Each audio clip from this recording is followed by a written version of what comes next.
Welcome back to Movie Dumpster Season 8, Episode 5. Today we're talking about Darby O'Gill and the Little People from 1959, directed by Robert Stevenson. And is this St. Paddy's Day movie from Disney a classic, or just a bunch of blarney? I'm Joel Escola. And I'm Sean O'Rourke. Welcome to the Dumpster.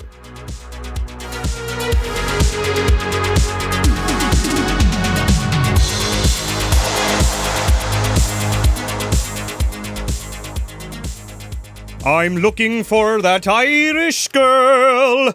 Oh, the pretty Irish girl. The pretty Irish girl. The devout Irish girl. The supple Irish girl. She looks like Bjork. She could. Yes, the now annual, outside of that first season for some reason, annual Movie Dumpster universe, Movie Dumpster episode in the Movie Dumpster universe, St. Paddy's Day episode. I got there. Yes. Shawnee, my boy, top of the morning to you there, laddie. You brought me back to Ireland very quickly. Yes, there you go. We had to go back to the old homeland for you there. Yes, I'm sniffing this soda bread made by my mother. Been a couple of years since we've talked about it, but my mother Mary has this great recipe, this family recipe, the O'Rourke recipe. I've talked about this on pretty much every St. Patrick's Day episode that we've done of the show, and your mother's soda bread is my favorite thing. And this year, I have my very own loaf. Yes. Sean brought us our very own loaf, and I just want to say thank you, Sean, and thank you, Miss Mary. I really appreciate it.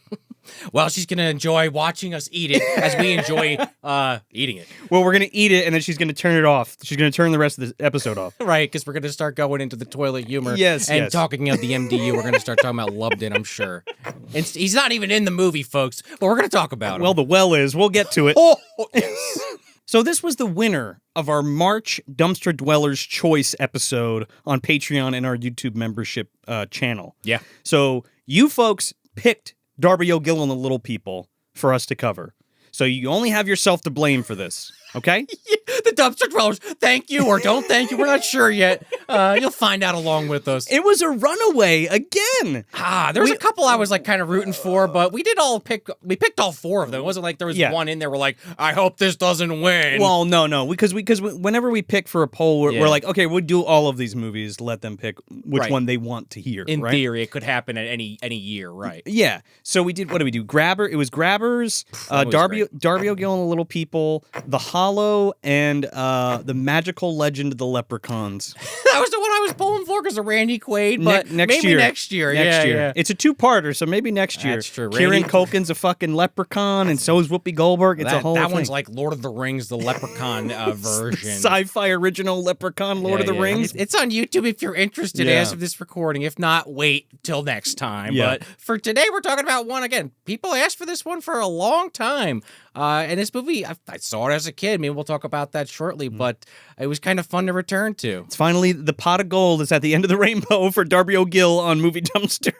All right, you're going on that rainbow, you're flying across all the shit. Like, you're there on like the boat with the Vikings and shit. Yeah. Like they're flying up the rainbow road. You're on Lubden. Passing Mario. You're in Lubden's go-kart flying through the air, magically flying. Oh, well, Mario's not. He's got the cap on, but then he's also in a go-kart because there's the rainbow road in Mario Kart, naturally. I'm talking about Lubden making that go-kart fly in The Unluckiest Leprechaun. All right, I'm thinking about the rainbow. Or a very unlucky leprechaun. The rainbow analogy. I'm going deep on that bullshit. I'm referencing episodes for St. Patrick's Day. Yeah, that makes more sense. I'm going off on a fucking side tangent about rainbow travel. One Piece recently did that with they're in Elbaf, which is a Viking-themed island, and they kind of leaned into that. So I got rainbows on the brain, Joe. You got rainbow tracked. I want to see Lubden go with that go-kart up that motherfucker. I mean, he's killing enough people on it. Is he going to get some Vikings on the way up? You know he loves his go-karts. Ragnar's going to be looking out for that sumbitch. He's like, look out for the Fae. Get the hammer at the ready.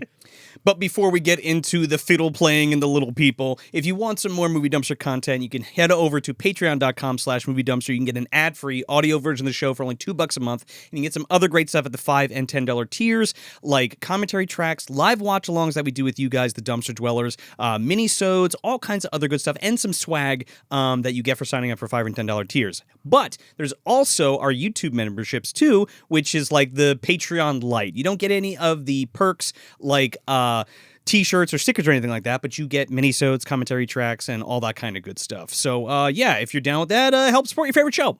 And if you're watching here on YouTube, please like the video and share and subscribe if you're not already. And if you're listening on your favorite podcast app, please leave us that 5 stars and a thumbs up. And if you got time, write a little review. Even a sentence helps. Get the word out to more people. Let them know about the show, what you like about it, what you don't like about it. Tell us. But definitely leave us that rating and all that good stuff. It really has helped grow the show and the community and get into more eye drums. Whoa. I almost had it. Eyeballs, eardrums, and everything in between. Yeah, those reviews mean more than anything to us. If you got to like that video, you got to fucking share it, baby. You know, give it to somebody. Give the gift of an Irish gift of Movie Dumpster St. Patrick's Day episode. That was the... Like my mom's gift of the soda bread, except we can eat it. They can't eat it. Imagine Exactly. eating it, but it's your subscribing. Well, you can eat it through their ears and There you go. eyes, Yeah, right? exactly. And all those reviews really help the show more than anything, more than buying anything, more than signing up for Patreon. But if you do want to buy some stuff, we have a web store at moviedumpsterpodcast.com.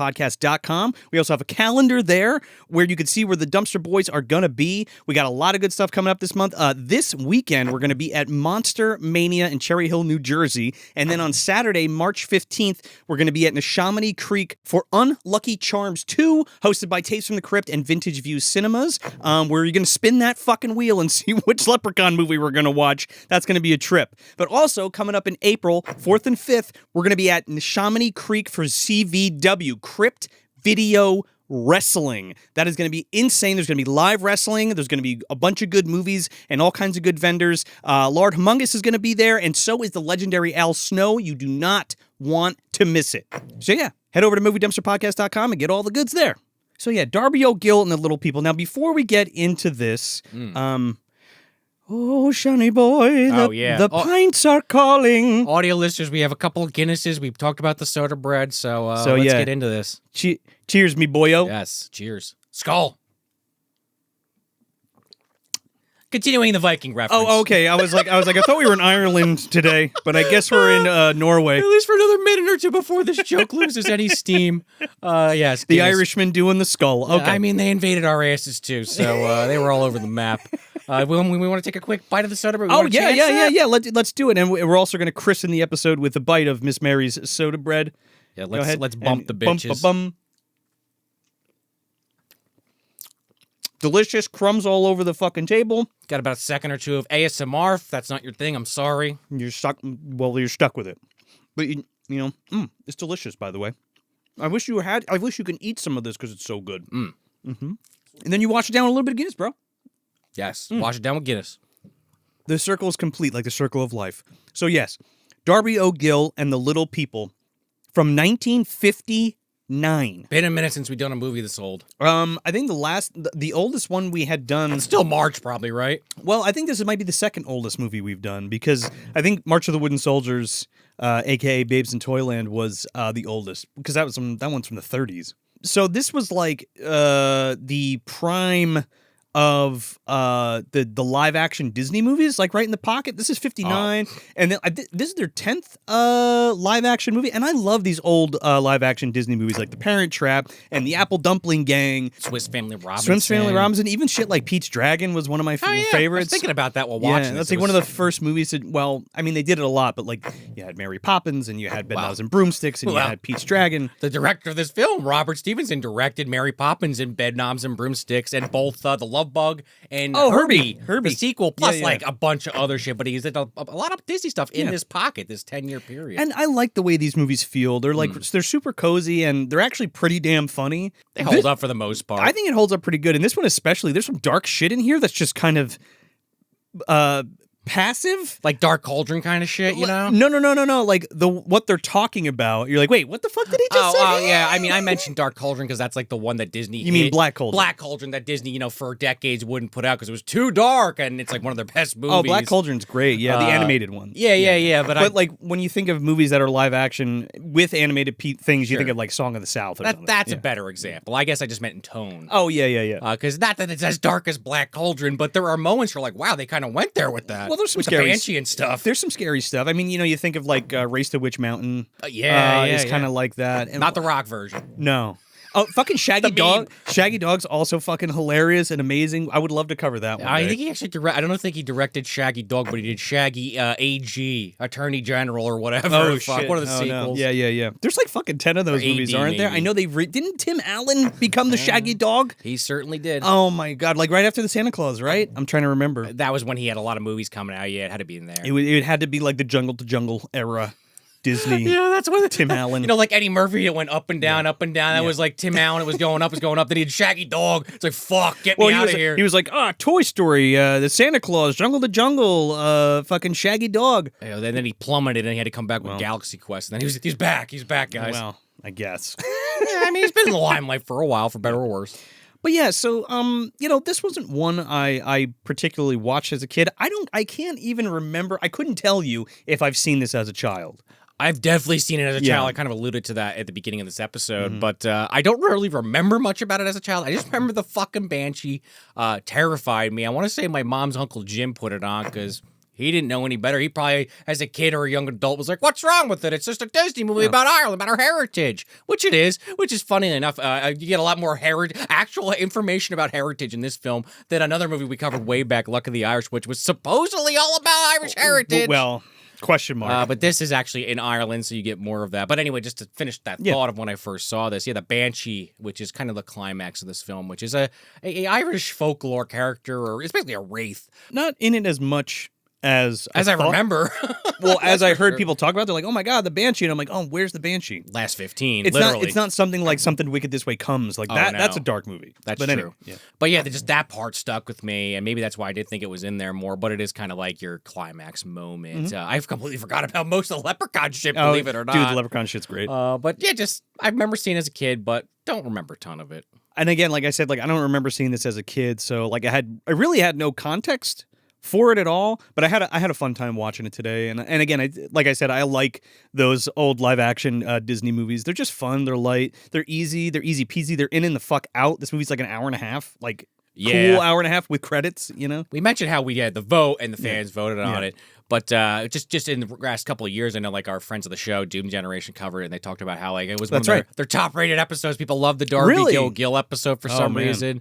So I wonder if that kind of attributed to it, or any people that are fans of both shows or like they want to hear our 2 cents on it's it. the luck of the Irish, son. Maybe, God. maybe this one's gonna send us through the fucking roof, there, mate. I don't even that devolved into something else. Well, that was better than Sean Connery's accent in this film. Connery doesn't have a fucking accent in this, really. He's got a few. He's got a few he's fucking wrestling with. He's walking around. He wants to fuck that pretty Irish girl there, Katie, son. yeah, oh, absolutely. I was going to say, though, just to quote Tim Heidecker, let the luck of the Irish smile upon you. Well, something's going to get smiled upon. Yeah. Because we're going right to Ireland. I don't know if we want to just jump into this. We got some trivia first. I don't really have any trivia for this. There was a bunch on there, but like shit that it didn't.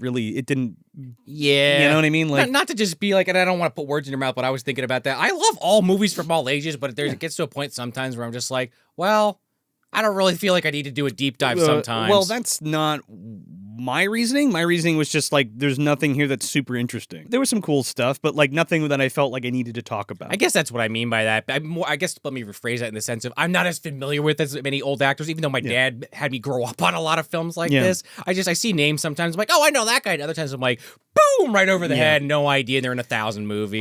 I guess the most notable thing is that like this is the movie that got Sean Connery his role as James Bond, which is pretty incredible. That's kind of shocking because was it Dr. No in 62? 62 couple of years later. He's not great in this movie. Like he's totally fine. He's fine. He sings in this, and I'm kind of surprised he sings as well as he does. And that was the part that he hated was singing in the movie. Yeah, but he's just handsome Michael Sean Connery. Michael whatever the fuck McBride. his name. Michael McBride from Dublin, of course, with an English accent with some Scottish peppered in there. Well, he's Scottish. I know. Yeah, but like he's doing his like best American accent. I don't know what like he's doing. Really trying to.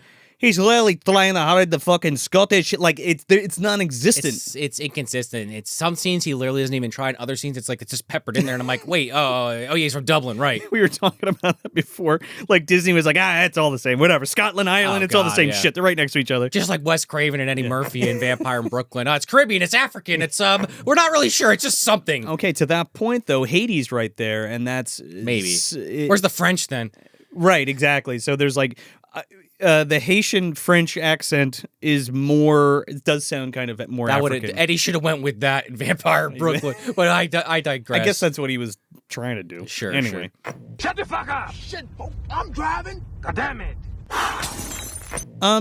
So let me break it down for you right quick. Give us that block crunch, Joe. So Darby O'Gill, this sweet old Irishman, he's the caretaker for this estate of Mr. Fitzgerald, or Lord Fitzgerald. You better get that right. He's in charge. Lord Fitzgerald there. He doesn't have I got some Mardi Gras beads more or less for St. Patty's Day on. I didn't have the whole regalia like we've seen in a couple movies, like mayors get sometimes. Very unlucky Leprechaun has the fucking whole medal and shit that he wears. Yeah. The historical whatever the fuck. We still don't even know. Honestly, it's a shame on me for not knowing. No, there's a few historical things in this we're going to get to, but I don't really know the history thereof. But I want to talk a little bit about them. Oh, yeah. Darby O'Gill is the caretaker for Lord Fitzgerald's property, and he lives in the house with his daughter, Katie. His wife had died a few years earlier, and he's not pulling his weight as much as he used to. He's getting up there in age. You know what I'm saying? He's getting old. He's spending too much time in the pub just telling stories instead of cutting the grass. He's telling stories about the little people, okay? Yeah. The Leprechaun. King Brian and the Leprechauns. Not the first time you might have heard this on this show. Old man talking about leprechauns and no one fucking believes him. I think this is the first time he's not drunk doing. He's not drunk doing it. That's true. They're usually drunk. They're usually pissed, Yeah, every time, yeah. Every time. So Lord Fitzgerald comes and he brings Michael McBride. Yeah. He brings with him on his visit to his estate that he only visits, I don't know, every once in a while. Once a year or something. And he's basically like, okay, Mr. Darby, you're fucking old. Here's your replacement. Now you got 2 weeks to get the fuck out. And then Darby O'Gill has his own little adventure up on the mountain behind the house with the little people. Right. He meets King Brian for a second time. And he basically he goes on his adventure. He captures the poor little guy, and then we go from there. Right, he's got to make his wishes, but that's kind of the rest of the movie. Him trying to make these wishes or deciding what these wishes will be. It's pretty heartfelt. It is. It's actually pretty sad. I think parts of it are. Parts of it are pretty fucking sad. I mean, think about what's really happening. Yeah. So that's pretty much it. So I think we can rock right into this. We can roll a fucking potato right into this. Here we go. So this place, we got to get a title card instantly. Walt Disney apparently had this idea on a visit to Ireland. I don't know how much research he did beyond that. He sent a bunch of animators. I don't know about the animators, but he sent a bunch of researchers to Ireland. So somebody did something. Yeah. But it's kind of funny because Walt kind of playing up the fiction, making people believe it might be real a little. They have this title card where it's from Walt Disney saying, "Oh, I worked with the Leprechauns and King Brian to make sure that this picture came together nicely." Which I like that whimsical part of it. Whimsical, that's the word I'm looking for. It's fun. I think that's a cool thing. It's fun for kids too. They're always wondering at the end. Then, well, I mean, you could say whatever you want about Walt Disney. I mean, he did. Sure. I could go on a tangent. Yeah, Joe. But he did try to bring some pretty good entertainment to everybody. Oh yeah, and just you know what I mean. Some of those movies, and he had classics. some big ideas too. Oh yeah, the animation, some of the best animation of all time. Oh yeah, sure. I mean, you cannot take that away from the guy, or the company for that. No. But after we get that title card, we kind of push into this Ireland or Hollywood backlot. I'm not sure. The matte painting? Yeah. Oh, God. Pretty good matte painting, actually. Oh, it's gorgeous. That's some of my favorite parts. It's got that Technicolor all over it. You know what I mean? Oh, yeah. I mean, because it is Technicolor. Sure, but, it's the 3 Technicolor process and all that shit. I always think Looks of it. Great. Maybe just because this is what I've seen the most of. All those old Frankenstein movies where they're clearly, in Germany or some shit, and it's a far shot. Yeah. You see some buildings. It's that. A lot of that. Yeah, with there's smoke in the background to make a chimney on a painting. And especially, the picture looks great. Whatever transfer they have going on this, I don't know what the quality is. Did you watch it on Disney Plus? Yeah, so Disney Plus has it. It looks great. Apparently, this is a dubbed version because, in the original version, there's Gaelic things that are said. Oh, really? In certain parts. And they just dub it over in English. That's funny because I watched Once Upon a Time in China. It's on the Criterion Channel currently, but you could actually watch. They have the original version, which has stuff like that. It's in Chinese, but it's where they dubbed over certain parts to fit the language at the time. It's not regular Cantonese. I don't remember the right term. But you could, on Criterion, you can listen to the original audio track where they didn't dub it. I wonder if they'll ever do that for Darby O'Gill. Maybe I gotta look in extras. Maybe you gotta look there. Oh, I don't know. Like Christmas or Scrooge Christmas. Why am I calling it Scrooge Christmas? The Muppets Christmas. The Muppets Christmas. Where they have like the extra version on Oh, Disney. yeah. I'm curious because like I'm sure like if you have the tape or something, it's like that. It's just cool. Criterion does that for a lot of movies where they'll have the multiple audio tracks. Maybe think of especially foreign films. Yeah, Oh, yeah, absolutely. So right out of the gate, we get fucking GVD, man. She is in Ireland. Okay. This old lady Sheila. Okay, I can see it. Old Sheila, she wants some tea, but she's got some nefarious shit she's cooking up, dude. She's wearing that Predator 2 outfit so she could walk around. She doesn't need the wheelchair in old Ireland. She just has a shawl on. No, She's but got body armor under that shit. But she's there at good old Ireland. Hey, sweetie. Do you think she's got the rifle or shotgun, whatever the fuck we're calling it? Is it like in her ass like Wonder Woman with the sword? I don't know. I think she's... Is it a walking stick? The thing is, she's undercover, right? She's in Ireland. She's undercover. She's got Rawhead at the ready if anything goes wrong. Ireland land is in the It's also area. true. That big dick is only a stone's throw away, right over there. And in Ireland land, you know, his day job where he walks around and kills customers. It's a running joke. Go The back. mascot? Yeah. You got to watch these St. Patrick Day episodes. There's a lot of lore in them. I'm sure most people that watch the show gather that. Yeah. But we get introduced to Janet Munro, and she plays Katie O'Gill. She's so pretty. She's so cute. Like, super cute. Yeah. And I was joking before, but she kind of does look like Bjork a little bit. But she's fucking churning that butter, dude. Thank God. How could you not think that, right? Thank God Sean Connery wasn't there to see that. He would have been like, oh, shit, all right, I got to get on this Katie McGill quickly. Oh, God, right. What was that, Kingpin or something, where he's like poking the woman with the eye with the churner? That's in a movie. I have no idea. He's like, oh, I milked a cow, and it's the fucking bull. Oh, boy. Great movie.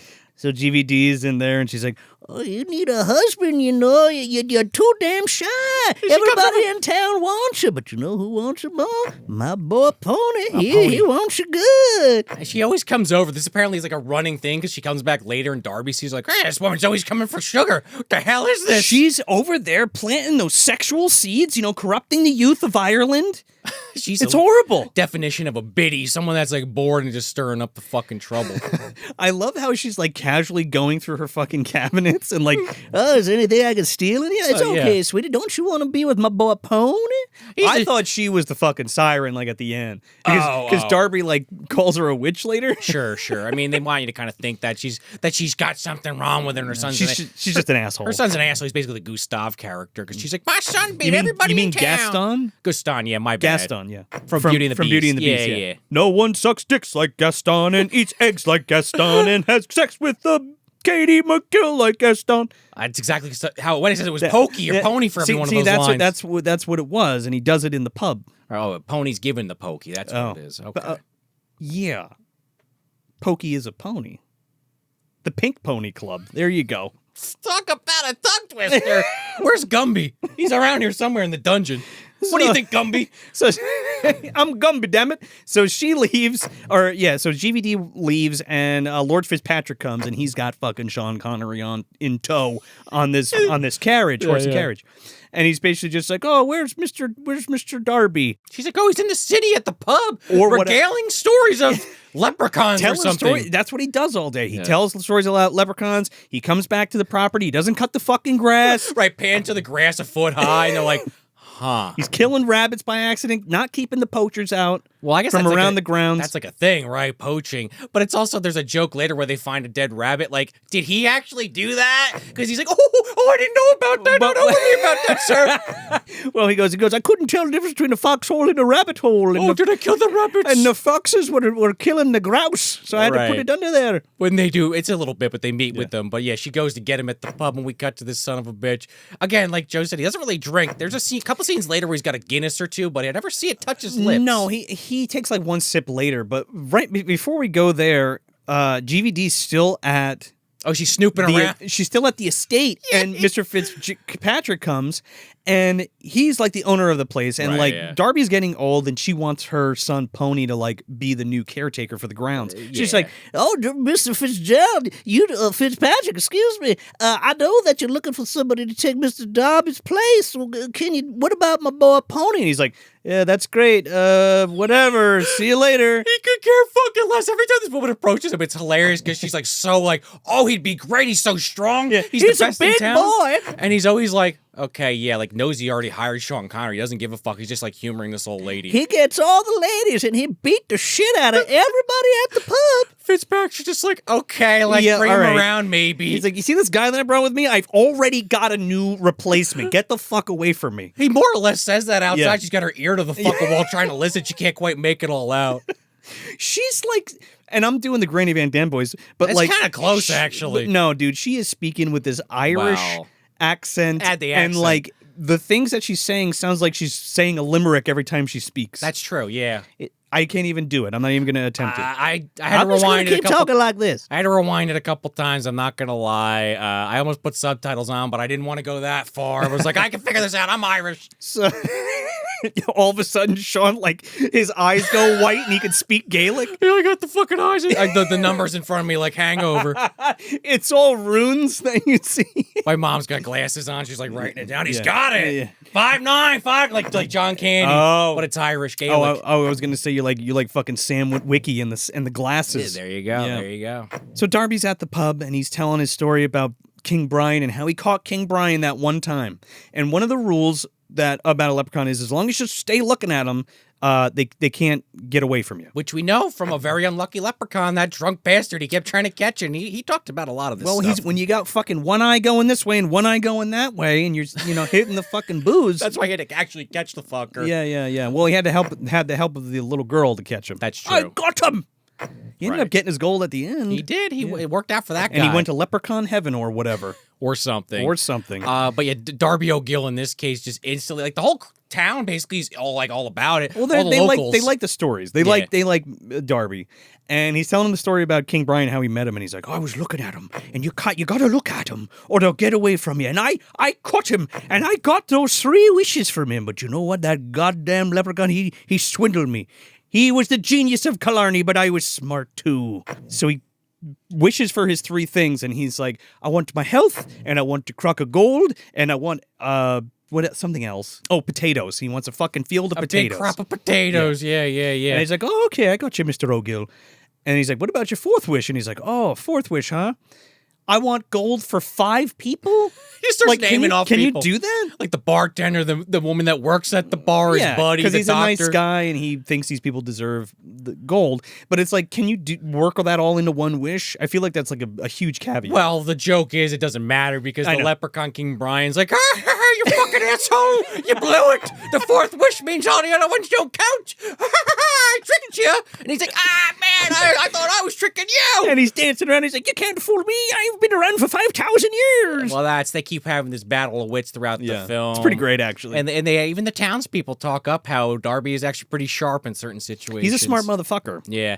You did forget one major detail. I know that they're at like ruins, some like Irish ruins, some folk like the Druids made possibly. Even it's like ancient. Yeah. This looks like fucking Irish Weathertop, man. I'm waiting for the ring. Oh, dude. Talk about banshees. I was talking to my wife about this earlier. She's like, isn't a banshee basically a wraith? I was like, yeah. Ring wraith, Sort of, wraith. sort That's of. essentially what, I mean, I'm boiling it They're down. more like ghosts. There's when you get really semantical, there are differences. Yeah.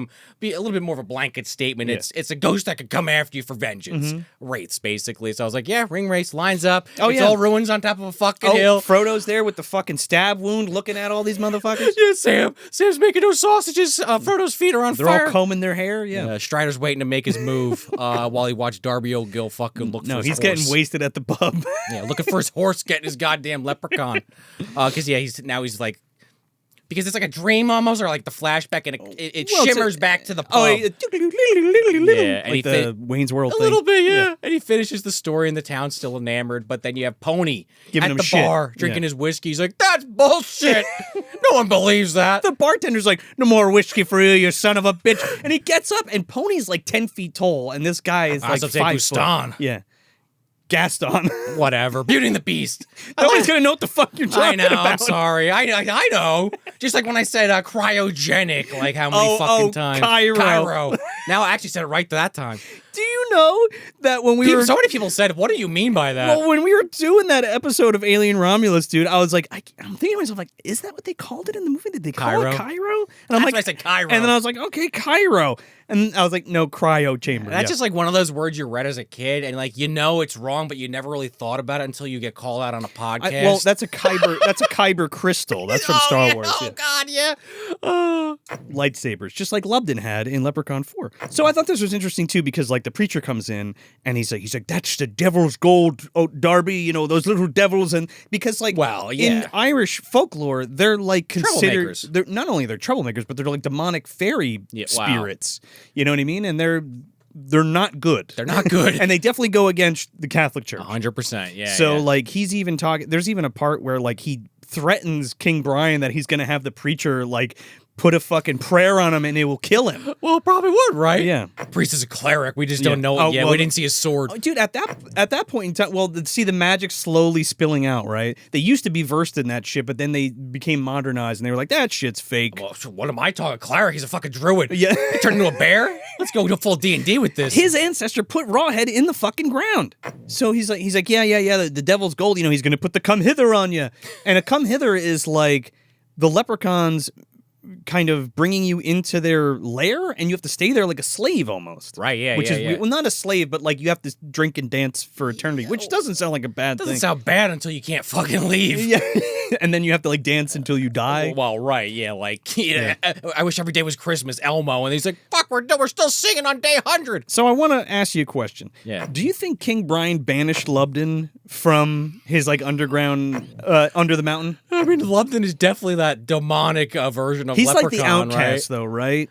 Lubden's the outcast. I got a bunch of jokes that relate to Lubden in that fucking well we're going to get to shortly. So, well, yeah. He was definitely outcast from this part of Ireland. Yeah. But there's so many goddamn portals and wells and tunnels that he could get through. And some of those tunnels were actually created by Gnome from Upworld. This is also true, but Gnome hadn't all gone to... He didn't go to Ireland yet, right? Well, he's teleporting around. Oh, You got to remember MDU. All right, well, he's in the States at the... I mean, there are gnomes, I'm sure, in like the Irish sect of Norm's family, I'm sure. He's definitely blocked from Knock Nashiga or whatever the fuck this area is.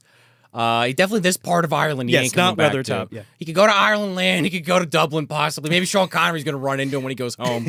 Yeah, I guess what if he had like an express tunnel like Shang Tsung or some shit? You know Norm's probably got some shit like that. Those gyro things? No, the fucking jelly. Yeah. Oh, God, from the first one. Yeah, maybe. Oh, the gyro things from the second movie. The Annihilation. Oh, my God.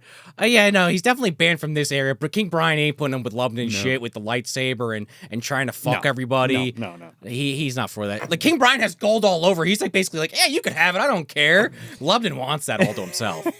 So there's a little thing here where Darby volunteers to go get a bell for the church. Volunteers? The priest is talking to Pony about it because he's actually got the right equipment. How much money you got in there for me? He tries to stiff arm the priest, and the priest's like, I thought we don't have money. I guess we could get 2 shillings together. And Darby, because he's like, oh, if somebody just did this would absolve them of all their sins. And Darby's like, I'll do it all right. Well, it's a righteous thing for him, right? And he's like, but I got to pay you some way, Darby, so you get the music of the bells. That's yours to keep. That's for free when we hang it up there and ring it every fucking day, every Sunday. Everyone's getting it, but it's actually kind of heartwarming that that's enough for him, right? Especially later when he's a simple guy. Yes. And that's what this is about. It's simple pleasures. Darby's not greedy. He wants everybody else to live comfortably. That's true, because he does ask for gold for a lot of other people, not just himself. That's a good point. And the simple beauty of just like hearing pretty sounds is good enough for him. It's a big deal to them because they're saying they're getting this bell as an extra from another town. It's like they're finally going to get one. Yeah, because they haven't had one for, so they can ring it in the church. So that's in a rural area, that's a big deal. Yeah. So we go back to the farm. Or the homestead, whatever the fuck you want to call it. Fitzpatrick's summer home, question mark. They call it the gatehouse, but... Yeah, well, that's where they live in the gatehouse, which is the house right next to the gate. Right. Where you go in. I guess it makes sense. Yeah, he's like essentially the guard and the groundskeeper, right? So Fitzpatrick goes back there and he's like, listen, I brought Michael McBride with me because... You're too fucking old. Okay, Darby? This is when they find the rabbit and all that. Here's the thing. Look, you're fucking up the rabbit. And he's like, I thought that was a foxhole. Oh, shit. Oops. Yeah, the poachers. Remember I said we're trying to take care of this poacher problem? Oh, Who's poaching the rabbits? Maybe if Is it Pony? You think it's Pony? Probably. I still think it might have been O'Gill. He wanted some rabbit stew, but he got kind of caught in the act. He wasn't expecting the boss to show up. Well, here's the thing. With his replacement. Fitzpatrick's like, oh, you need to retire. Mike here is going to take your place. I'm going to give you a house. He does say that. And I'm going to give you half your pay forever until you die. Not full, but half. And you don't have to do shit. So he's letting him fucking retire, this old man. And he's been doing it, they talk about over 20 years. It's a pretty good deal. In the scheme of things. It's a pretty good deal. Especially when he keeps firing off these, like, backhanded compliments like, oh, yeah, grass is a little high over here. Hey, when's the last time you cut it? Oh, a couple weeks ago. Oh, you know. And yeah, like a couple months, maybe. When I wasn't down at the pub telling stories about leprechauns. And they're like, oh, instead of working.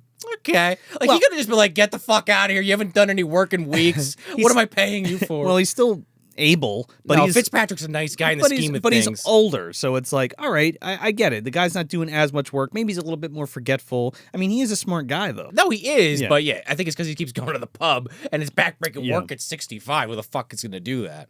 If they don't have to, I guess. Exactly. But it's just so funny again because GVD tries to like get Fitzpatrick again. Like, look at my pony boy. Look at Pony. He's the best guy in town. That's when he's with Sean Connery, right? It's like, look, bitch, I already have somebody for the job. Get away from me. But he's not like flat out saying that. But there's also this like caveat that he says to Darby, like, all right, I'll give you 2 weeks, but you got to be out of here. I need McBride to come in and take over the job. But like then Darby. But then Darby's O'Gill, like, yeah. But then Darby's like, well, I can't tell my daughter because she's lived her whole life and it'll crush her. But like, 2 weeks is not a long time. She's gonna figure it out when the cops come knocking on the door, like you need to get out. Well, the 2 weeks like is a pretty generous amount of time. He gives him extra time. He's like originally he's like this weekend. He's like I need more time. He's like 2 weeks. All right, which and he's gonna give him a house. It's not like he has to find another place. It's just like move into the other house. I'm gonna give you half your pay, and that's it. You can still hang out here if you want. He's not kicking him on the street. No, that's what I mean. He's like giving so it's really not a bad deal. Kicking him out of his boot. Oh no, Mr. Barnaby. Yeah. So yeah, it's like I thought you and him were just like that. You would think. I understand where he's coming from, but yeah, this guy's being as generous as he's willing to be, and I'd fucking take it. But there's that stubbornness aspect. He doesn't want to upset his daughter. Yeah. So he ends up telling Mike about the leprechauns because he like picks up his fiddle. He loves playing his fiddle, which I kind of like. And he's playing this song. And he's like, do you know that one, me boyo? And he's like, no, I can't say that I've ever heard. I can't say that I've ever heard it. And he's like, well... He's practicing his James Bond accent. Well, give me what does he order? A scotch, shaken, not stirred, martini, whatever the fuck it is. Yeah. Anyway. He's drinking scotch in this one, a lot of whiskey. Sean Connery. So he's like playing his fiddle and he's like, you know where I heard that one? I was listening to the wee people dance their jig and I remembered it verbatim that I can play it on a violin. Isn't that great? A pretty damn good memory. And he's like, I'll tell my daughter when I'm good and ready. And Sean Connery's like, you're going to piss her off. Yeah, he's like, I'd tell her soon. Yeah, like, tell her soon. That's a big deal. He doesn't want to come in there. He doesn't want to eat their food or like stay there because like... He feels awkward. He's taking his job. And no, Darby's like, yeah, I brought him on to be my new worker or whatever. Yeah, teach him the ropes. And his daughter's like, what? Well, she doesn't even know how to react. But Sean Connery is just like, doesn't want to be a dickhead. So he's like, all right, I'll let you tell her. And he's just kind of going along with it. But like, shit hits the fan later. And I kind of fell for him like, well, what did you really want him to do? Blow up Darby's spot? I keep saying, Darby. Darby O'Gill's spot. Darby. Yeah, there's a reference. Yeah, it's not that. Anyway, yeah. Selling loan products. Yes. Also, isn't that like... Oh, wait, there's O'Reilly and there's Scots. So there's two different kinds of lawn care. Yeah. Irish and Scottish. Yeah. Feed it. Feed your lawn. Feed it. It's Sean Connery's fucking reading both ads. That's doing what the it same is. voice. That's what it is. So Darby has to hook up the horse because he's going to get the fucking bell for the next day. Oh, yeah, And it runs away from him. He says, if I don't get that horse soon, it's going to be on the other side of the country. Now, I read that this was a puka. And what a puka is like a mischievous shape-shifting spirit. And it can turn the into... horse? Yeah. But I didn't read it that way. I read it as this horse goes up to this mountain. Yeah. And then gets possessed by a fucking banshee or something. Because it has a similar thing. Like when Darby goes all the way up to the top and there's a well. The well, okay, The titular, not the titular. Lubden's well. The quintessential leprechaun well that we've talked about numerous times that connects through the world. This is the one you fall down and you come out in America. This has got to be a part of fucking Leprechaun lore, right? Like, I know we're joking about it for years now, but it's like in so many movies. Yeah. I gotta look this shit up. Something I'm missing here with Wells in Ireland. You go into Ireland and you come out in fucking Minnesota or wherever that was in Leprechaun 1. Right, well, yeah. Then you go to Vegas, and then, you go in there and you say hello to P-Head. He's down there playing cards with Cumdar and loved it in the gang. Yeah, that's where everybody goes to hang out. It's in one of the tunnels down there. Right. And Norm is down there, of course. John Hertz, Buchanan, portals are strewn about. Norm adds different tunnels occasionally. I also think it's a mix of Leprechaun, dark Leprechaun magic and Gnorm doing his thing. And it's kind of just parallel to the John Hertz. I was going to say GVD's involved too in some capacities. You might not be playing cards down there, but she probably owns the excavation company, right? She hired Norm. Oh, absolutely. She's making bucks off that fucking little thing. But yeah, we this horse like you were setting up there. It's like it gets like possessed, and it like has like this like inverted effect on it, which is cool. It's cool, but then they kind of like do that for everything in the movie, and I'm like, all right, well, it is just this one movie, so fine. But it's interesting that that's what they landed on. It was a neat thing. This horse kicks him down a fucking well, and he goes back first down this well. It's got to be 100 feet down. He passes the fucking card table. Dude, he fucking hits it and it flips, and they're like Yahtzee as he passes. Throws the fucking chips everywhere. Everybody gets pissed off. God. Yeah, the Monopoly game's ruined. It's over. I thought this was again sequence. I thought this was a very unlucky Leprechaun situation where like, okay, this guy's dead. Oh, like straight up? Straight up. He's dead, and he's in the Leprechaun land. It's an Iskame, or whatever the fuck they call those animes where someone dies and now they're in the anime. They're a slime now. Isekai, I think it is. It's the Irish version. Gotcha. Now he's with the leprechauns hanging out. Yeah, like that movie with a girl, she hits her head, and most of the movie's fucking in her head. Is it? Who knows?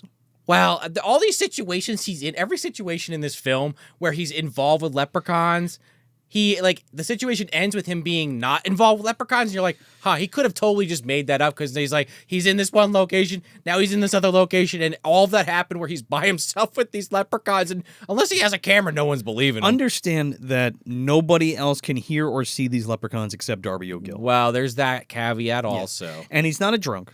But he's made it's almost like he's made a pact with the little people where like he's friends with them. They trust him and they're like friends with him, and that's why they let him see them? ? Well, now that the two walk up to him, they're like, well, this is kind of troubling. Is he dead? So they like okay. Yeah, I want to talk about it right now because this is really cool. I loved all the effects in this movie. They're really good. The forced perspective stuff, and even the chroma key stuff wasn't bad, but the forced perspective stuff looks fucking great. And I love how they have like, the big shoes and the big hands and stuff. Hands. Yeah, it's cool.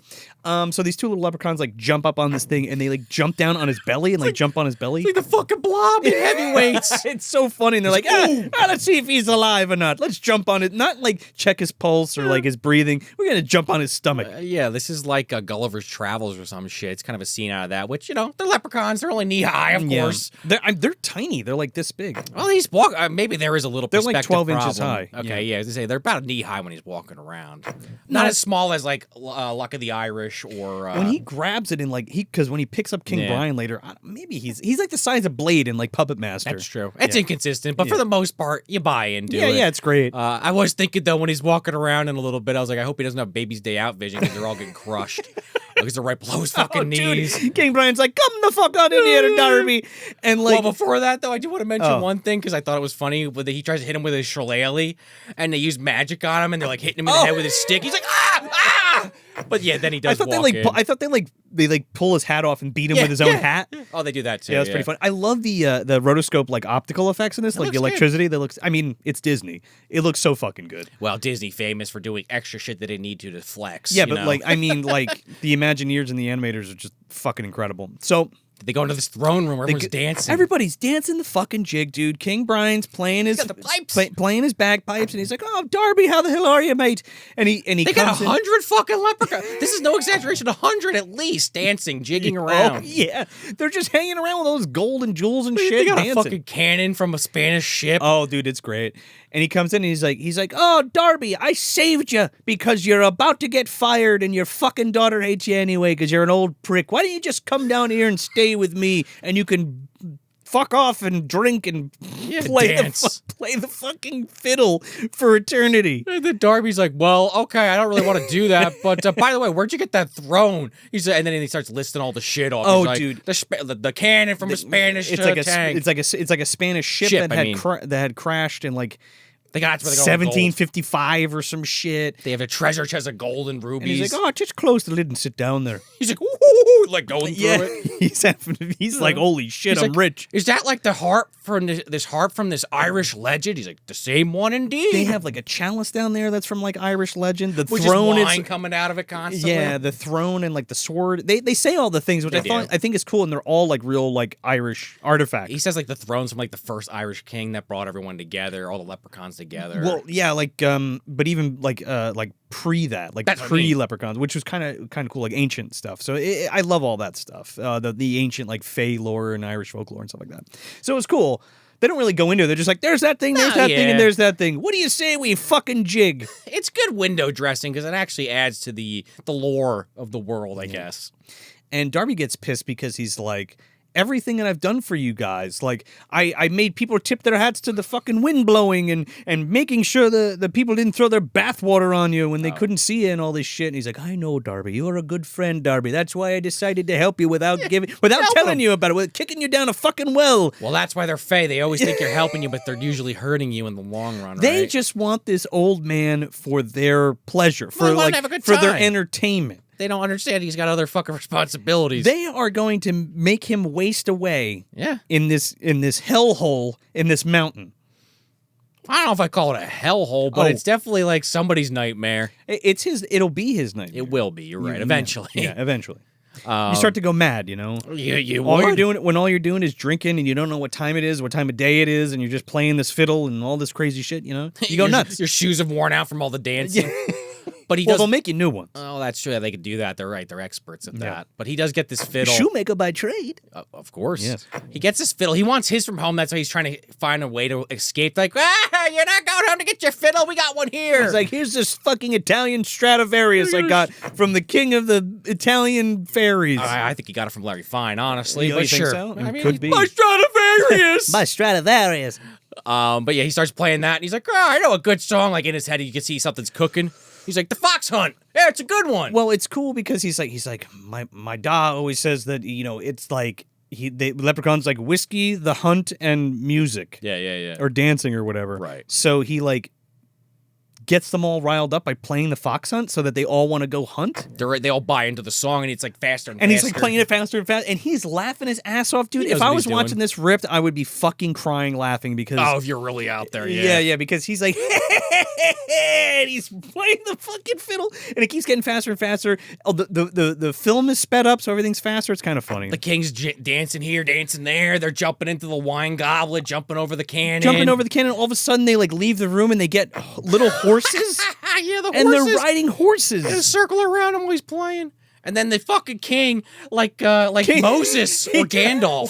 He does a fucking backflip off the throne. Onto a horse. Oh my god, it's the best. And then he has like a wand or a shillelagh or something, and he just holds it up and says something, and this fucking wall opens. Yeah. Like I said, like Moses. And I'm like, this guy has the fucking DTs or he's dead. It's one or the other. Darby, Yeah. So King Brian runs out. He leads the charge out into the fucking cold night for the fox hunt, I guess. For the fox hunt, because they're all riled up because they love to hunt, right? So Darby fills his pockets with all these emeralds and jewels and shit, and he's like, "Oh, wait for me, King Brian!" As it's shutting, obvious, like this is like Aladdin, like Indiana. Oh yeah, the Cave of Wonders is coming out, or Indiana Jones or some shit. That's true. Yeah. Turns out he has a hole in his pocket. And he loses all the fucking treasure on the way out. So he can't even, like, prove it to anybody or anything. Well, that keeps happening. And then the horse is there. And he's like, shut up. And he brings it home, gives it its feed. And this is where he has, like, this big jug of something. It's booze. Some kind of liquor, yeah. And he's like, I've been saving this. And there's like this whole thing where the horse is like, yeah, you're not supposed to drink. And it's like, the horse. Like Mr. Ed, like telling him not to do it. And he's like, all right, it's a part of my plan. I'm not going to drink it. I'm not drinking it. But like in reality, right? There is no King Brian. He's just drinking this fucking booze. Is there like a prequel where Darby's like the town drunk and he has like a fucking like recovery at the end where he's like, I'm better. I'm not a drunk anymore. I went in a dead carriage and came and lived to tell the tale. Yeah, right, this was not his first time inside it, we find out. So King Brian, like, jumps into the barn through a fucking door. Oh, like, teleports through it, like... Yeah, so here's the other thing. Leprechauns are magic at night, and they lose their powers during the day. Right. In this, at least. It doesn't really make any sense later, but yeah, with the bunny shit, it doesn't really make sense, but yeah. They might even explain it more. There might be more of a caveat to it, but that's the gist. It doesn't really make sense. It works for the movie, though. Well, he can't just disappear, and he needs him to let him out, because he's like, open the door, Darby, blah, blah, blah. Well, he gets him fucking drunk as hell for like 9 hours they're drinking. They're singing? Yeah, well, Darby keeps pouring his shots back into the jug. He might actually drink like 1 or 2. Yeah. The rest he pours back in, but the king's so loaded he doesn't notice. The Wish song. They play the Wish song, which is this idea where they each sing like a lyric or 2. And it then has to rhyme. They have to rhyme and go off of each other. Yeah. So by daybreak, he's like, what verse is this? He's like, 1,000,000. And then it's like, he's like, I gotta get him going till like the cocks crow. Like, and then it goes, the birds chirping. He's like, yeah, he hears the rooster. The rooster. Yeah. And he's like, oh shit, you, and he's all fucked up and he's walking around, he's like, you gotta let me out of here, Darby. And he's like, I don't think so, King Brian. It's fucking daytime, baby. Yeah, he goes to like transfigure through the door like he did before, and he just hits it and falls jumps over. into it, and then like Darby gets his cat and he's like, I'm gonna let this cat kill you unless you give me 3 wishes. Yeah, this cat's gonna fucking kill you unless you listen to me. He's like, oh, you fucking rat.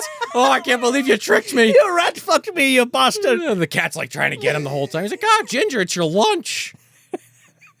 And of course he listens, and his whole thing is like, well, the first wish is this. So Darby wishes for this leprechaun that he's going to keep him. Oh, that's a wish, right? For 2 weeks, and that's like his like secure wish for a fucking fortnight. For a fortnight, and he's like, okay, you're gonna hang out with me until I do my other 2 wishes, but the first wish guarantees me that you give me the other 2 wishes and don't rat fuck me like you did last time. Right, but I gotta hold on to you in this bag because I don't think you're not gonna keep the deal otherwise. And he's like, well, I got to get back to my people because I'm kind of like the protector of all Phelan creatures and animals, and I keep the realm safe. He's like, oh, except for the fucking banshee, apparently, because he's like, I thought they would tie that into that, he's but like, they don't. oh my god, he's like, all the creatures of the night and all these people. Well, remember, they're gonna be loose. There's something like the Banshee and Leapin' Leprechauns. I think King Brian was holding back. There's like that creature, like which is kind of similar to what we get at the end of this. She is a Banshee and Leapin' Leprechaun. Oh, is it? Is it a similar thing? Yes. I haven't rewatched it. Oh, no, since that's that the sequel. There's a Banshee, I'm pretty sure. Okay, but there's like a creature from the sky, so this must be a common theme in it's like Irish death or culture. whatever. Yeah. But he takes like this bag and puts it like in a chest. Later, he's walking around with it, but first he's like, I'm going to keep you in here for a while I think. Yeah. So Darby's fucking around in the barn, and GVD comes back, and she's like, you sure you don't want to be with Pony Boy? And Katie's not having it. She doesn't want to be bothered. She doesn't like Pony that way at all. But she's talking to Mike after that, and she's like, he's like, what kind of man is your father? And she's like, well, he's not a drinking man. Yeah. He's just a lonely guy, because my mother died like a few years ago. Suddenly, yeah. Yeah, they're having like breakfast over that. Also, this is like I think when Darby does get the bell finally because he hasn't slept all night and he fucking does a fucking all nighter and then doesn't drive but rides the coach to the next town over. I thought it would be a bigger deal, but it's like, oh, he's here with the bell. Oh, he's here. They're rejoicing. Sean Connery's like talking to Katie, and he's like, are you lonely? I do love Irish women, He does. Well, Darby, before he goes to get the bell, he's like, can you just like handle some of that yard work for me that I'm like not doing? Because I might hire you on, right? Yeah, go cut the grass. By the way, don't let GVD over here anymore. She might be a witch. Oh God, yeah. Because while Darby's gone, it might be either before he gets the bell or right after. But Sean Connery's singing to himself out in the field. Yeah, about my beautiful Irish girl. My beautiful Irish girl. Or whatever it is. And then she catches him, and he's got the scythe cutting the fucking grass. She's like, oh, that was a wonderful song. You must have not heard me when I called you for lunch. Yeah, you were singing up such a racket you couldn't hear me. You big mouth fuck. Yeah, and he's like, ooh. By the way, when Darby's like got this bell in his cart, he has King Brian with him in a fucking sack At this the whole point, time. yeah. Because at the end of the whole exchange in the barn, he stuffs him in he picks him up and stuffs him in a fucking bag and then puts him in a crate. And then he's with him at the fucking bell thing. And then he takes him with him like luggage. I guess, yeah. Yeah. Oh, so we can keep him with him. I think Dan O'Grady learned that one. He put fucking Lubden in a crate. Yeah, unfortunately, it didn't work out for him. It's a weakness for leprechauns is crates. If only Darby knew about the fucking the 4-leaf clover on top of the box. Could have saved him some trouble. That's also true. So he goes into the pub with Brian in the bag. The priest stops him at first. Like, what do you got in there? He's like, "What's in there?" And he's like, "Don't you worry about it." He's like, "I caught a leprechaun in He's here." like, yeah, what would you say if I said I caught a leprechaun? He's like, I think you're insane. He's like, I won't And tell he's you like, that. Oh, and he walks into the pub. Yeah, that's funny. So he goes in there and he puts the fucking bag on the counter, and he's talking to these people, and he's like, I got King Brian, King of the Leprechauns in this bag, and they're like, get the fuck out of here. I don't believe. He's like, give me your the 20-year-old fucking Macallan, whatever he's got, some fucking Irish whiskey. And he takes this big ass glass and he opens the bag and he hands it down and the fucking glass goes into the bag and you hear something drinking the glass and then he throws the glass out of the bag and he catches it. And everybody's like, what the fuck was that? Well, because he won't show them what's in the bag, so they just have to believe it. And then, like, That's a hell of a magic trick. It is. But he walks out all slick, proud of himself. And then, like, the barmaid grabs the glass and is like, if anybody questions if this really happened, then we can all point at this glass. And she puts it on the shelf. I would be convinced that there was a leprechaun in there. I mean, I would too, but they're also kind of painting these characters as, like, the local people that, well, they do live in this town. They're not idiots, but, like, Pony, they have a strong belief. They have a strong belief, but Pony treats them like fucking fools because every time he sees them in these situations, he's like, "Yeah, you guys buy this shit. You can't even see what's in the bag," and they're just like, "No, we believe him. Like, we trust him." Like, fuck you, Pony. What, you don't like fun? Well, there's that too. But they've known Darby probably their whole lives. Oh yeah, they know what he's all about. So Darby goes back to the farm, and now it's like nighttime. Now I'm like, fuck. Now King Brian has all his powers back. Right? You would think. So Sean Connery like jumps out of the bushes and because he thinks Darby's a fucking poacher. And he grabs him and he's like, "Oh, sorry I tackled you there, but you got a bag on you. And there's a rabbit in that bag. Let me see that." And he opens it up and there's a fucking rabbit in it. And he's like, "What are you talking about? Let me see that." And he opens it and fucking King Brian's like, and he's like, "Why don't you let him see you?" And blah, blah, blah. He's like, "I wish he could see him." And he's like, "Oh, fuck. That was my second wish." He waits and he's, "Oh, he can see me, but he sees me as a rabbit. Gotcha, motherfucker. Gotcha, bitch." Yeah, and he's like, "Ah." He's like, "You fucking little devil, you." Sean Connery is just kind of at that point where now he's starting to kind of feel for this guy. And he's like, "Oh, you're like crazy." He's like, yeah, maybe you need to like relax. Maybe you're just a little overworked. He's like, "King Brian said he'll see you in your dreams tonight." Oh, it's a promise. So instead of saying anything else to Darby, he lets Darby pick this fucking bag up with the rabbit in it and just walk off. Right, that he was previously giving him shit for poaching. Yeah. And this is the part where, like, Darby sees Pony give Katie a ride home, and he doesn't like that because he doesn't like GVD or Pony because they're both scumbags. He fucking strong arms this other guy. Yeah. She's like, "Sean, I had a wonderful time," and Pony grabs him by the back of the arm and is like, "I'm gonna ride her home," and Sean's like, "Yeah, it's fine." And then she almost kisses him, like she doesn't give a fuck. No, this guy's about to get cut. She doesn't almost kiss him. She kind of goes in for it. No, he goes dad in the window. He goes in for it. And she's like, all right. "Fuck you, good night." I mean, she does say "fuck you" to him basically later, so maybe I misread that one. But she is strong arming that other guy. But Darby gets upset because he doesn't know what to wish for, and he's like, "Come on, Darby, just make your fucking wishes so I can go back to my home." And that's when he's like, "I gotta protect the whole land of Ireland." And he's like, "The realm. I need to get back to it."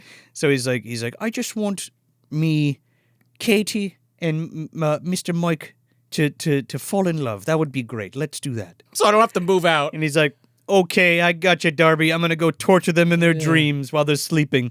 Yeah, let me plant a fucking seed. This isn't messed up at all. It's like, I was like, oh, he's going to like be in their dreams and it's going to be like them interacting in a dream. But no, it's fucking King Brian standing over them like, and he's like, he'll never believe this. "Michael, Michael, are you awake? Don't you love that Katie? Don't you want to slip your tater right? Let us slob on your shillelagh. What do you say? And Sean Connery's like,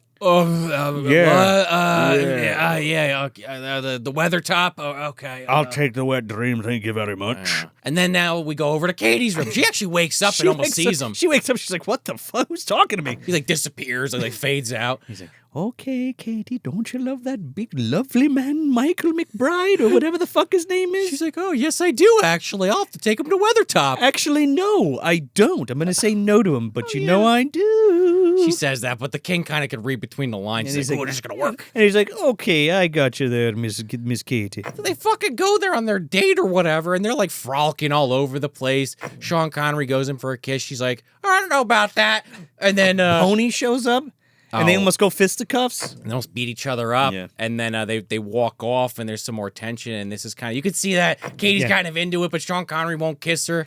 He's trying to be like, there's a little machismo they kind of lean into in this, where it's like, oh, I didn't need your help to defend myself. Well, and no, she's not- like, no, I'm a tough woman. I could take care of myself. Not really. I didn't read it that Not way. that scene, but in the film as a whole, because him and Pony have kind of a lot of dick measuring contests. Well, I mean, the fucking guy comes up like wanting to fight the He fucking is a piece guy. of He like shit. puts his fucking hands on He her. is. And Sean Connery's like, "What the fuck do you think you're doing?" Yeah. I mean, just him saying, I don't need your help to defend myself, but it's more so about how they both feel like, well, I could have handled it. No, I could have handled that, and they're kind of getting off on that with each other. Kinda. That's what I mean. And she's like she's waiting for him to lean in for Yeah. the kiss, and he's like, "No, I don't think I will." Oh, but the funniest part is the king and fucking Darby are watching. The king's like, ah, shit, I got a And kiss. he like falls off the fucking windowsill. But I like how she kind of asserts her dominance and grabs him and pulls him in And for then the kisses kiss. him, yeah. And the king's like, woo, it worked, woo. He's like doing his jig. Darby's like, all right. He's like, "You did it, Brian. Oh, great, that's great." And then he hears the fucking church bell ring, and he's like, "Oh, that's my sound. My music. That's my music." And King Brian's like, "Wait a second, are you gonna make your fucking wish?" And he's like, "No, not today, Brian." He's like, "Well, what about Monday?" He's like, my people are looking for me. All hell's gonna break He's like, loose. "I'll do it Monday. I'll do it tomorrow. Here we go." So then he sets up this whole thing at the fucking pub where he's gonna make his final wish. He's got everything. He's got the bag. He's got everything. He's ready to go. He's got Brian. He's gonna make his final wish. We don't know what it is exactly yet. Right. So Well, what this letter arrives. So turns out GVD finds this fucking letter that's addressed to Mike, and it's saying that he's going to take Darby's job. So he's like, I don't understand that. She's with this other old woman. Is that actually at the post house? They just hang out over there? I think so. Okay. And she's just a conniving bitch. And the biddies chatting. yeah, and she's like, "I'm going to go take that letter over there and break up this couple." So she She goes. hands it the pony first, yeah, though. yeah. Well, yeah. He's like, oh, I could get that job if I fuck this up. Great. Great. Let's do it. Let's be assholes. Yeah, but she does go up there. You're right. And Katie reads the postcard, and she fucking freaks out. Sean Connery walks in. She's got all the shit off the shelves already in boxes. He's like, what's happening? She's like, you should fucking know. You're replacing my father. He's He's like, like, He's like, "No, Katie, I want you to stay here with your father and we'll be together and we'll have babies." And she's like, "Get the fuck out of my way." he was supposed to tell you we were going to have haggis together. I mean, potatoes or corn. I don't know. Irish. Irish people wear kilts too, you know. I'm from Dublin. But she's kind of like arguing with them all over the estate. They end up in the barn. There's a passage of time. There might even be like a scene in between, but they're still arguing. He's like, no, come on. Like, this isn't my fault. I really mean well. I don't even want the job because now he's fallen in love with her overnight. Yeah, well, he wants to stay there with Darby and her, and they'll stay in the carriage house or the gatehouse or whatever and live happily ever after in the Irish countryside, which sounds great. She's so pissed. She hits him with a fucking rope to get away from him. She's like, leave me alone. Hits him. She fucking smacks him. Slashes his face. And she goes to confront Darby, who's at the pub about to fucking reveal this leprechaun in his third wish. She goes in and she's like, "We gotta get the horse. We gotta get the fuck out of here." She literally grabs the sack and throws it on the ground, and the fucking rabbit runs out of it. And I'm like, "Oh my god!" I was so pissed. Pony's minions are really going now. Yeah. I mean, the townsfolk. Everybody's like, "Oh, you're a fucking fool. You're an old idiot. You know, you duped us. You're just a jerk off." But you could see it like on the bartender and some of the older people's faces that they were like, like they don't even know how to react. They're just kind of sad. Yeah, it's just kind of shitty. It's just really shitty. And you're like, Yeah. And they're trying to catch the rabbit, and they're like, come here, come back, Brian. Yeah. Oh, maybe that's later then she's still arguing with Sean Connery, and she leaves to go up the fucking Weathertop, and he goes to chase her, and fucking... she's got to go get the fucking horse, the Cleopatra. She just will not stay in the barn. Right now that she knows because today's the fucking day. Darby waited till the last day and still hasn't told her. Well, yeah, that's... Yeah. And they need to get the fuck out. Yeah, so Sean Connery's arguing with her, and he goes after her, but Pony's like hiding behind a bush and clonks her. Like Barnaby style. No. Pony hits Sean Connery. That's what I meant, not her. Oh, yeah. I misspoke. Yeah. He hits Katie with the fucking stick. No, he hits Sean Connery, and he fucking... This is kind of fucked up, but smart on his part. Well, he pours the liquor all over him. Because he's a devious bastard. Yeah, he puts him in front of like the house and like pours booze on him. He's like, I gotta get the Lord Fitzgerald to make him look bad. He's like, just hang out there. I'll be right back. But like, he doesn't go after Katie or anything. He just does that and fucks off. Yeah, because as far as he's concerned, because Mom says to him when she finds a letter, like, if you can get this guy out of town, then you basically can have any girl you want, Katie or whoever. Yeah. And he's like, oh, okay, yeah, I like that idea. Great. So Darby comes back and he finds Michael like on the steps, like covered in fucking booze, and he's like, "You're a goddamn drunk," and he's like, "Oh no, somebody hit me on the fucking head with a shillelagh." Yeah, and then Darby's Darby's like, "Where's Katie?" And he's like, "I don't know. She went to go get a fucking horse." He's like, "You let her go out there by herself?" He got knocked the fuck out. Yeah. We don't even know how long he was out. Then you hear the fucking banshee start screaming, and he's like, "Oh no, the banshee! She took my wife!" You know.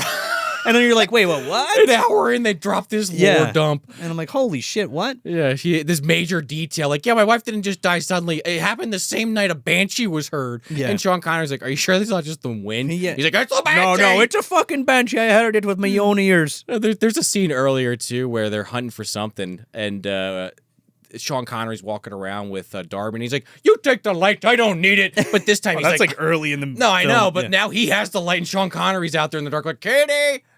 Well, the fucking wind's whipping down the boardwalk, dude, because they have to go up this mountain and look for her. But now, okay, so the banshee's there, but Katie is just like knocked out on the mountain.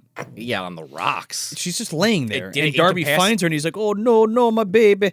And maybe it's implied the banshee incapacitated because it appears right after that. But it's like up on a fucking stone pillar, and it's like woo! And it's combing it, it's brushing its hair, and like coming down, and it's cool. It's a cool effect because it's colored and inverted. He's like, "Get away from her, you fucking banshee! Stay away!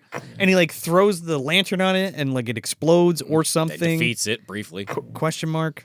The light makes it go away. Well, yeah, but then the fucking wild hunt shows up again. We're back in Ireland, so naturally they're coming out of the sky.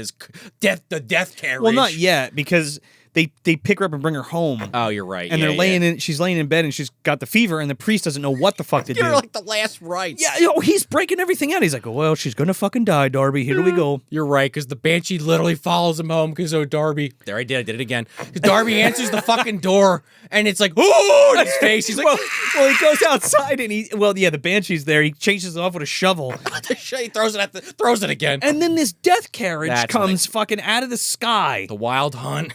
And it's like, holy shit, like coming out of like one of fucking Buchanan's portals, right? Right. This looks like Dracula's carriage in Nosferatu. Well, they couldn't explain it back then in old Ireland, and it's like, oh, it's Buchanan. Yeah, Rawhead's at the fucking he hits the button, open the portal. He's like, ah. So Darby's outside, and he's like, "Brian, you got to help me, Brian." He's like, "Can't be helped. Once the death carriage comes for somebody, nothing I can do." And he's like, "That's my last wish." the banshee summon it with, I guess so. Dun, dun. Well, I think because she's dying, I think it carries everybody off. Especially in a movie all about Irish folklore. Well, sure. Darby's there. He's like, "I wish that we switched places, and he took me instead of Katie." He's like, "Darby, you fool! You can't take it back." And he's like, "That's what I want. Make it so." And then I'm sitting there like, "All right, so make the fourth wish and cancel this all out." Oh, all right, he's not thinking about that. Well, we're gonna get to that in a second. You jumped the gun on me. Well, I'm saying I'm sitting there watching the movie like, just do that. Just you'll cancel all this bullshit out and you can all live. Well, I want to get to that because I want to talk about it. Sure. Like specifically. So he gets in this fucking carriage. It starts raining, dude. It's really depressing. That looks good, especially like the inverted effect on the carriage. The headless horseman comes in. Darby O'Gill, get in. They had to have done the rain because they knew they could make the effect look good. They were like challenging themselves. It's cool. He's like, like, in the rain, it's super sad. He gets into the carriage, and he gets whisked away to fuck the afterlife. Yeah. In this fucking black carriage that flies into the sky like the fucking gremlin from Twilight Zone. The fucking king appears across from him. Yeah, so Darby, I'm shocked you did it. Oh, Mr. Darby. And he's like across the seat from him, just kicking it. Yeah. Like he can just pop in and pop out whenever he wants, right? That's what it makes you think, right? And he's like, his powers are back. He's like, oh, too bad you won't be able to see your daughter get married. And he's like, well, at least she's healthy, and you know, the old should die and not the young. They should live longer or whatever. And he's like, don't you wish you could see your daughter get married? And he's like, I wish I could see my daughter get married. He's like, way to go, Mr. O'Gill. Yeah, I hadn't seen it, like I said, since I was a kid, so I was like, oh, naturally, he's going to do that. That was your fourth wish. And then he like kicks him out of the fucking carriage. I actually like how it's, you know, the leprechaun basically gets him to say it, you know. So okay. Oh, so do you think King Brian got taken to hell? So this is what I'm wondering. King Brian's like, well, I always wanted to peace out. This is my goodbye. So earlier in the movie, when he makes the fourth wish, everything goes away. Well, that's what I was thinking when I suggested that. So if he makes the fourth wish now, everything that has happened theoretically should get wiped away, right? He like King Brian is absolved of the first wish, and but why would that? I guess that would trigger all the events that led up to Katie getting bedridden by the Banshee? I think that's the logic. Is it the logic there? It's also like, don't ever think like it. Call out Jumanji's name and it'll all go away? A little bit. Yeah. I think they just wanted to do a callback to the fourth wish thing because everyone was fucking thinking it when you're watching the movie. But the other thing I thought of was what you just said. So is now King Brian getting carted off to hell? Is that what happens? Does he become Lubden? Is he like, it's like Baihan and fucking Sub-Zero, dude. I mean, this is the movie Dumpster Universe, and this is 59. Not that ever matters. King Brian sacrifices himself for Darby O'Gill. He goes to hell and then comes back as fucking Lubden. He comes out of the fucking well in Leprechaun 1, and he's like, uh-oh, something went wrong. And they traded me soul for me gold, and you'll trade your life. They took King Brian, and they put him in there in one of Seth Brundle's transports, and they teleported him across the planet, but unfortunately something else got in there, Joe. A bad toenail.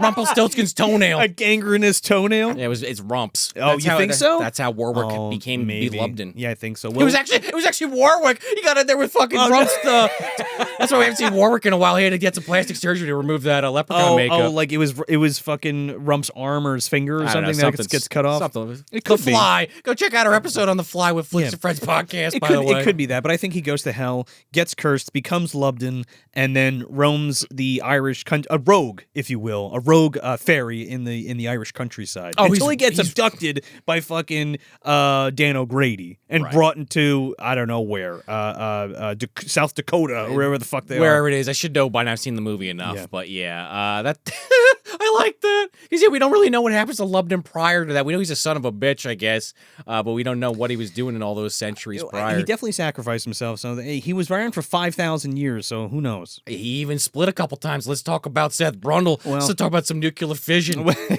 He was split into different types of leprechauns. Mike TV, all through the air. Yeah. It gets deep. Yeah. So we wrap this up because Darby's telling his story about how he beat death and all this shit. And people are like, wow, that's incredible. And Pony's like, shut the fuck up, old man. He's like, you're so full of shit. And again, the bartender's like, aren't you supposed to go to the next town? Get the fuck out of here. Get out of here. No one likes you. You and your mother. He's like, I'm going. And Sean Connery walks in. He's like, hey, Pony, word on the street is you hit me over the head with a fucking shillelagh. He's like, what of it? And then he just decks him in the fucking mouth. Oh, God, yeah, they start brawling. And at first, Pony's kind of whipping his ass. He gets him against the wall with a bottle. Choking him? Yeah. Well, he gets him with with the the dirty bottle. fighting piece of shit. He hits him with the bottle. Whatever, he's the bad guy, right? Pony knew he was going to lose. This ain't a pirate fight where everyone's cheating. This is supposed to be good versus evil. So then Sean Connery comes back and just boom, boom, but like 10 punches in the face in a row. He fucking punches him out and then through a table. And then just fucking beats the shit out of him and then like uppercuts him through a fucking table and a whiskey. Right, yeah. Here's your whiskey, Pony. This is how you're going to drink Get the fuck out of here. Yeah, and Mom comes running in. Oh, my son. Oh. GVT carts him off. Yeah, like Aunt Bedelia or some shit. Oh, my God. He's crying. She's going to bury him and he's going to resurrect into some kind of ghoul. Yeah, apparently he's dead. Yeah, Sean Connery just beat him into a She's going to bury him in the pumpkin patch. He's going to come back as fucking Pumpkinhead. Probably. Right, now we're getting a little too deep here. I think so. Well, MDU. GVT, man. That's true. Yeah. Granny Van Dam, she's magical. Oh, yeah. The turtle. It's- Well, no, I think she was like Munchie. Penny. Munchie. Munchie's the turtle. Munchie. She's Pennywise well, in the MDU. those are analogies, but they're greater Yeah. forces than that. They're close to that. That is the way to explain it for mortals so they can understand, so they don't go insane. For the King fans. Yeah. So Darby O'Gill fucking loads up the horse and carriage, and Sean Connery and Katie are making out on the back of the fucking thing. Singing a duet about They're the singing Irish the girl. duet about the thing. He's like, let's all go home, and I'm going to hear you fucking every night in my little cot downstairs. When they're singing, he's like, woo! I'll play the fiddle while you're banging in your potato sack. God, does he at least get the jack off at the same time? To my daughter, get it fucked! Woo! He's going down with the little people. You think he gets like a couple of those leprechaun chicks to come and like fucking, just like Luck of the Irish in the pants pocket there? He's got a very small penis then, but... No, a couple leprechaun chicks grabbing it and jerking them off. Yeah. Grabbing it like a fucking pool noodle. Yeah, absolutely.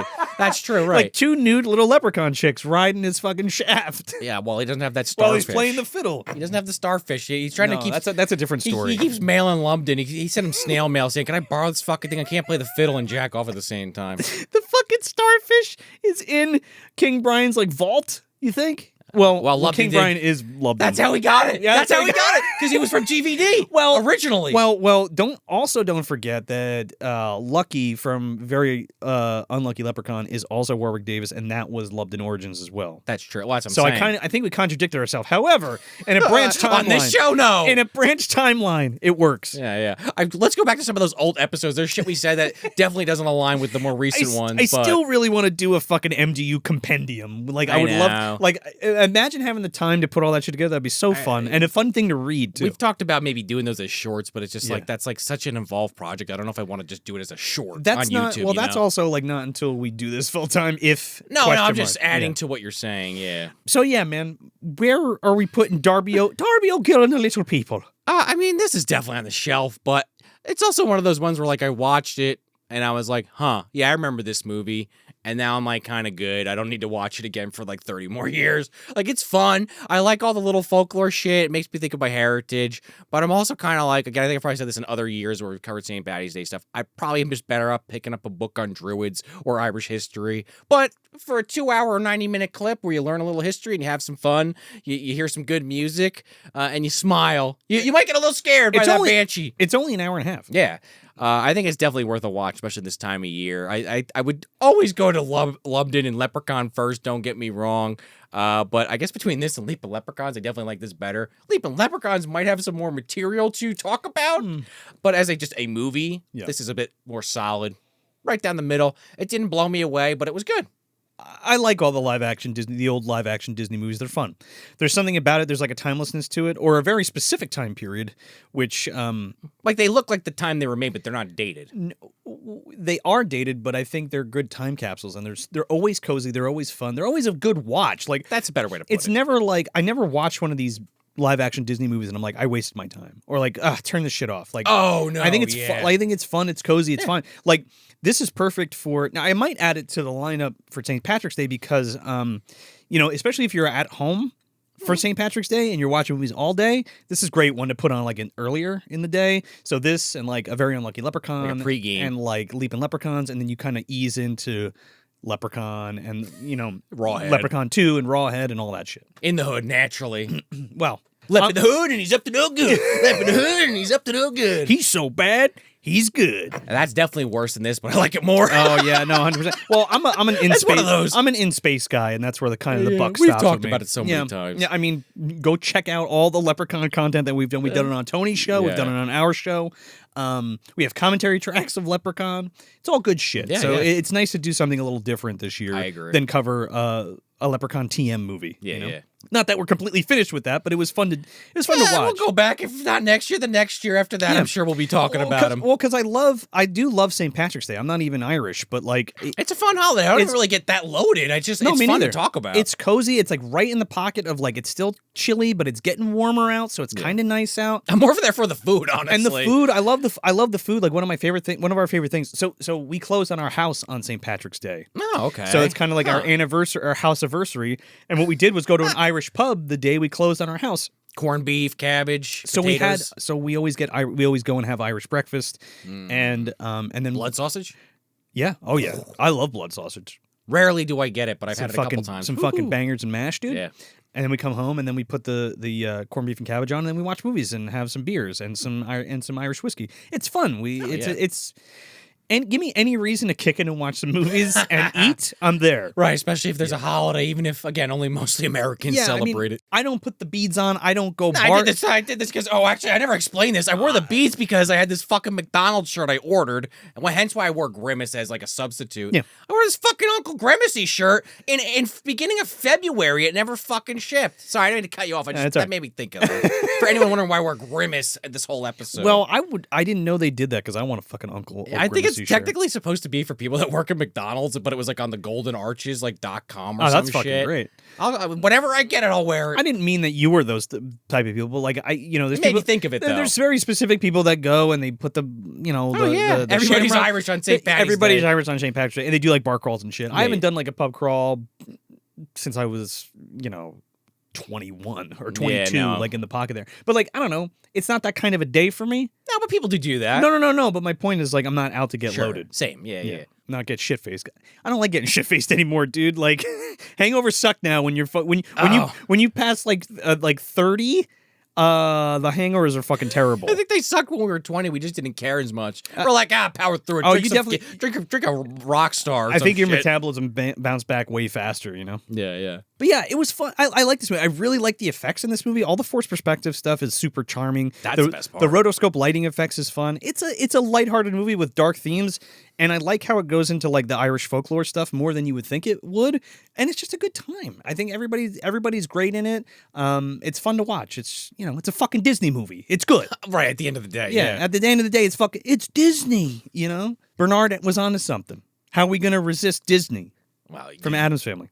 Oh, from the second one. Yeah. Yeah. I always forget that's him. Yeah. The Little Mermaid. But it's Disney. I'm just saying, like, it was fun to watch an old Disney movie that I haven't seen before, and I like these types of live action ones. Like you mentioned before, like Herbie the Love Bug and the Apple Dumpling Game and all that shit, Shaggy Dog, all that shit. This might not be the best, but it's fun, and I think it's worth a watch if you haven't seen it. And it's a good one to spin in the background during St. Patrick's Day for sure. Just keep in mind, if you have kids or you're easily scared, that banshee's gonna fuck somebody up.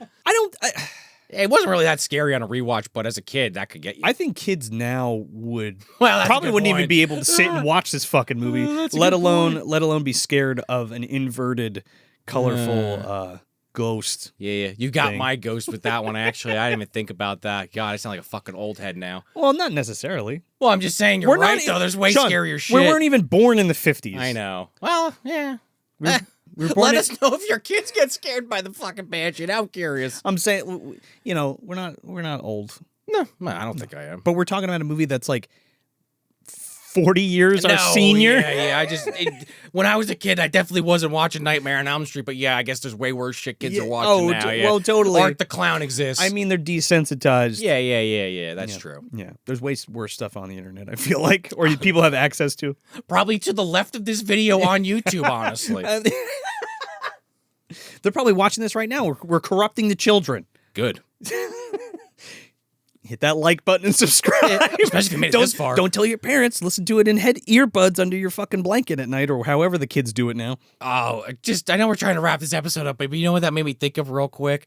Well, we do live events sometimes, and we have like usually a board out, get people to sign up for stuff. And sometimes it's like little kids, like you just give them stickers, but they'll like go to sign up, and I'm like,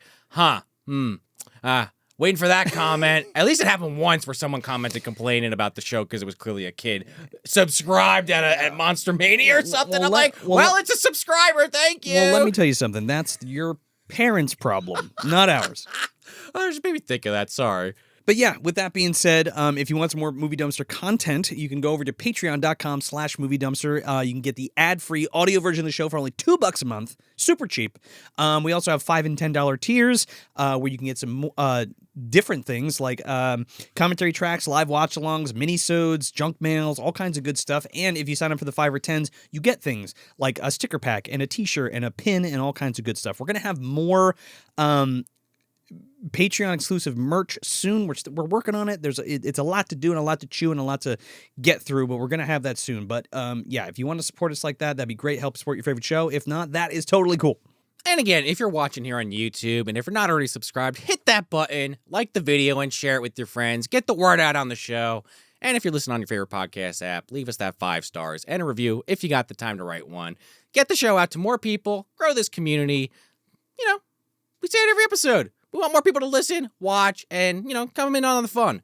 We're talking about these movies. We'd like to talk about them with you. Get more folks in here.